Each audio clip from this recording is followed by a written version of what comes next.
عبداللہ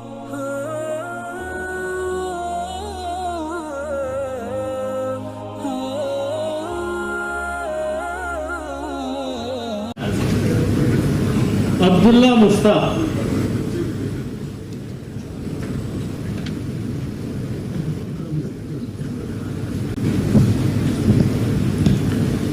بسم الله الرحمن الرحيم والصلاة والسلام على نبيه الكريم أما بعد. قال الله تبارك وتعالى في القرآن المجيد: أعوذ بالله من الشيطان الرجيم بسم الله الرحمن الرحيم الذي علم بالقلم صدق الله العظيم. کھینچو نہ کمانوں کو نہ تلوار نکالو، کھینچو نہ کمانوں کو نہ تلوار نکالو، جب توپ مقابل ہو تو اخبار نکالو. جناب صدر، معزز سامعین، شہر مدراس اور اس کے اطراف و اکناف سے تشریف لائے ہوئے مہمان اور دانشوران تعلیم، آج کچھ حلقوں میں یہ پروپیگنڈا کیا جا رہا ہے کہ اردو کا سارا سرمایہ بدیسی ہے. اس کے صحافیوں، ادیبوں، انشا پردازوں، شاعروں، نثر نگاروں کی نگاہیں وطن کے بجائے بیرونی ممالک پر لگی ہوتی ہیں. اس کے لکھنے اور پڑھنے والے اس ملک سے محبت نہیں رکھتے. انہوں نے ہندوستان کی جنگ آزادی میں کوئی حصہ نہیں لیا. جب ملک میں ایک سرے سے دوسرے سرے تک آگ لگی ہوئی تھی تو یہ لوگ گھر بیٹھے بانسری بجا رہے تھے. انہوں نے ہندوستان کے باشندوں کو وحدت اور ایکتا میں پیرونے کے بجائے اپنی 1.5 اینٹ کی مسجد الگ بنائے رکھی. ان کے صحیفوں، جریدوں، نظموں اور نثروں میں ایران و توران، روس و چین سب کچھ ملے گا، لیکن ہندوستان کہیں نظر نہیں آتا. اس میں جو کچھ ہے وہ ایک فرقے کا ہے. اس کا رسم الخط ناقص، اس کی تاریخ غیر فکری اور فرقہ وارانہ ذہنیت کے آئینہ دار. غرض ان لوگوں کے نزدیک اردو صحافت ہی نہیں بلکہ اردو ادب ایک ایسی وادی بے راہ ہے جس میں ہندوستان کچھ عرصے کے لیے بھٹک گیا تھا. جوش ملیح آبادی نے کیا خوب نقشہ کھینچا ہے. وہ جھوٹ بار بار بولا گیا ہے آج، وہ جھوٹ بار بار بولا گیا ہے آج. اس وقت جس کے نام سے ہوتا ہے اختلاج، حق کی قلیل فوج سے کرتا رہے گا جنگ، بھرتا رہے گا ریب میں ربانیت کا رنگ، تا کہ ایک روز وہی ناسزا دروغ حاصل کرے گا حلقہ عالم میں وہ فروغ. اس جھوٹ کو صداقت اعلیٰ کہیں گے لوگ، اس جھوٹ کو صداقت اعلیٰ کہیں گے لوگ، آفاق کی حقیقت کبریٰ کہیں گے لوگ. اب آئیے ذرا تاریخ کے آئینے میں ان الزامات کے جوابات تلاشتے ہیں.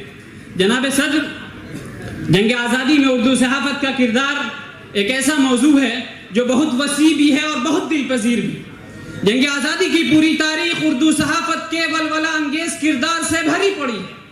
کلکتہ سے شروع ہونے والے اردو کے پہلے اخبار جامع جہانما سے ہی برٹش حکومت کے استبدادی رویے کے خلاف احتجاج کی روایت ملتی ہے.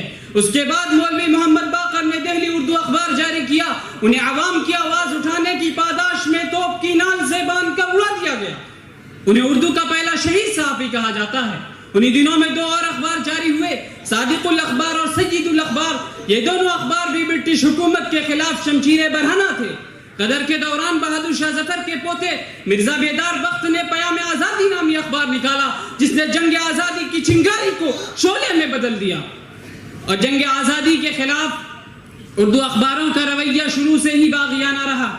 برٹش حکومت نے نہ صرف ان اخباروں کے خلاف پابندی عائد کی بلکہ اس کے قارئین کو بھی نہ بخشا گیا اور قانون زبابندی یعنی گیگنگ ایکٹ لاگو کیا گیا. خود ہمارے شہر مدراس میں 1857 سے پہلے 1 درجن سے زائد مطابق قائم ہو چکے تھے اور قلم کی طاقت نے ہر طرف آزادی کا بگل بجا دیا تھا. وہیں سر سید احمد خان کے اخبار سے اردو میں ایک معیاری صحافت کا آغاز ہوا. انہوں نے سائنٹیفک سوسائٹی اور تہذیب الاخلاق جاری کیا اور اس کے بعد ہی اردو صحافت کا ایک سنہرا اور جوشیلا دور شروع ہوا. اور یہ وہ دور تھا جب ہندوستان میں ظلم و ستم کی انتہا ہو چکی تھی. جناب صدر، 20ویں صدی عیسوی میں اردو اخبارات کا سیلاب آ گیا. علی گڑھ سے مولانا حسرت موہانی نے اردو معلّہ جاری کیا اور پہلے ہی شمارے میں مکمل آزادی کا نعرہ بلند کیا اور انقلاب و زندہ باد کا نعرہ دیا جس کی پاداش میں انہیں قید و بند کی صعوبتیں جھیلنی پڑی. وہی انہوں نے وہ معرکۃ الارا شعر کہا: مشق سخن جاری، چکی کی مشقت بھی، ایک طرف تماشا ہے حسرت کی طبیعت بھی. جناب صدر، اسی طرح لکھنؤ سے اودھ پنج، کانپور سے زمانہ، بجنور سے بجنور سے المدینہ اور لاہور سے زمیندار جاری ہوتے ہی اردو صحافت اور اردو صحافت کے اردو جرنلزم میں ایک نئی جان پڑ گئی، اور اس سے وابستہ صحافیوں، ادیبوں اور قلم کاروں نے اپنی قلم کی تلواریں چلا چلا کر حکومت برطانیہ کی ناک میں دم کیے رکھا۔ پہلی جنگ عظیم سے پہلے ہی اردو میں ادب لطیف کی تحریک شروع ہوئی تھی کہ ابوالکلام آزاد ہماری ادبی فضا میں داخل ہوئے۔ انہوں نے اپنی آتش نفسی سے اردو صحافت کو طوفان کا جوش اور پہاڑی چشموں کا جلال عطا کیا۔ الہلال اور البلاغ نے اردو صحافت میں ایک مقدس سنجیدگی کو رواج دیا، اور یہ وہ سنجیدگی تھی جس کی تعلیم سب سے پہلے شبلی نعمانی نے دی تھی، اور البلاغ نے ایشیا کو یورپ کی ذہنی غلامی سے آزادی دلائی۔ اردو صحافت میں ابوالکلام کے بعد دوسری بڑی شخصیت محمد علی جوہر کی ہے۔ ابوالکلام نے ذہنی آزادی دلائی تو جوہر نے دلوں کو فتح کیا اور جنگ آزادی کو ایک نیا رخ عطا کیا۔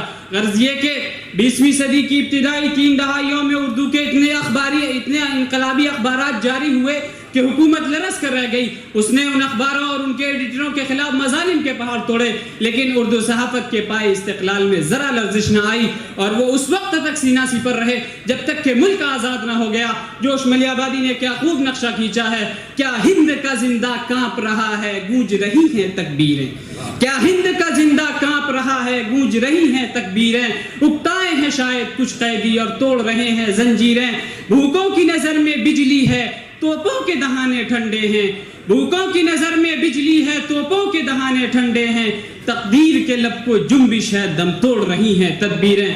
غرض یہ کہ یہ اردو اخبارات کے کردار کا ایک مختصر سا گوشوارہ ہے، ورنہ حقیقت یہ ہے کہ جدوجہد آزادی میں اردو صحافت کی تاریخ بہت طویل ہے جو پڑھنے سے تعلق رکھتی ہے۔ کھینچو نہ کمانوں کو نہ تلوار نکالو، کھینچو نہ کمانوں کو نہ تلوار نکالو، جب توپ مقابل ہو تو اخبار نکالو۔ وآخر دعوانا الحمدللہ رب العالمین۔